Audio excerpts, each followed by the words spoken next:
we had a little girl came to us. She was 5 years old. She still lives with us now, so she's 9. Been with us for 4 years. Um, she was very angelic, weren't she? Looked, little cute girl. And she was absolutely fine for 3 months. Behaviour's fine, no issues. We'd got obviously on the referral. It said she was violent, major outbursts. She used to throw things, didn't she? Kick, spit, hit you, scratch you, whatever she could, she did. So we thought, didn't we? Great, we've cracked Yeah, it. for 3 months, yeah, fine. This is good. Look at us. Then after 3 months, and she'd slept fine as well. After 3 months, the outburst started. Just not sleeping, shouting at us through night, weren't it?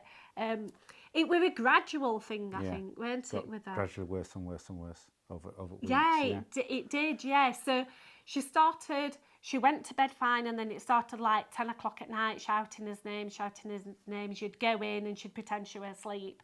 Then you'd walk back out again, and then she'd start shouting your name again. So you went back in, and then you got something thrown at you. And then you'd go back in and you'd try and speak to her. And I think at that particular time, your instant reaction is to say, "What's the matter?" What's the matter? Which were probably the worst thing that we could say to her, because she didn't know. She had no idea what were the matter. If you tried to like hug her, that made it worse. So you couldn't even go anywhere near her. And if you did, she spat on you, didn't she? She'd hit you, she'd kick you, she'd scratch you, she'd throw things at you. I mean, the amount of times she punched you straight in face. Yeah, I used to tell you to eyes. get out there, and I used to try and deal with that violence. I used to be sat on the landing at her level, trying to calm her down for 2-3 hours, and I just got punched continuously all that time. And then we sought to seek help, didn't we? Yeah. Seek help from